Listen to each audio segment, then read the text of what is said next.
So this, I would like to keep your mind focused on that particular statement. He says, Yata, and this, Yata adi haritam yata mati. As far as my realization, this statement. I want you to hear as far as my realization goes. In other words, I've heard this from Shukadeva Goswami. And I'm going to try to have you enter into it as far as my realization will take me. So that's an important statement which is going to come up again in the next chapter. This expression, nivishta, being perfectly attentive, and Prabhupada in the translation says, rapt attention. That means that your mind isn't deviated by other thoughts. You're completely fixed and absorbed in hearing that vibration. And that's the way that Emperor Parikshit heard Srimad Bhagavatam. In the purport, Prabhupada mentions, one has to learn Bhagavatam from the representative of Shukadeva Goswami and no one else if one at all wants to see Lord Sri Krishna in the pages.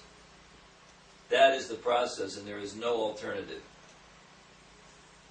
And then further down, the word nivishta means that Sutta Goswami drank the juice of Bhagavatam through his ears. Now why does it say the juice? Anybody remember from earlier verses? They say rasa. Yeah. Any other? So it's The ripened fruit of Vedic knowledge. So the juice of that rasa, that juice, is to be drunk through the ears. Generally, we drink juice not through. We don't try that, do we?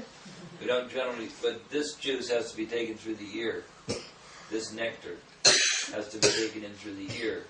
It says that is the real process of receiving Bhagavatam. One should hear with rapt attention from the real person, and then he can at once realize the presence of Lord Krishna in every page. Prabhupada's repeating these statements. If you notice, he's trying to get through to us that this is Krishna. You can actually directly perceive Krishna if you take this process. Hearing with rapt attention through the ear, drinking through your ears, being completely absorbed in this. If you can absorb yourself in this, you'll actually realize Krishna's presence. The secret of knowing Bhagavatam is mentioned here. There's a secret. This is the secret. It's an open secret. Right in the verse. No one, now here's the formula. No one can give rapt attention who is not pure in mind. No one can be pure in mind who is not pure in action. And no one can be pure in action who is not pure in eating, sleeping, fearing, and mating. again. Huh? This we read last time. Yeah. So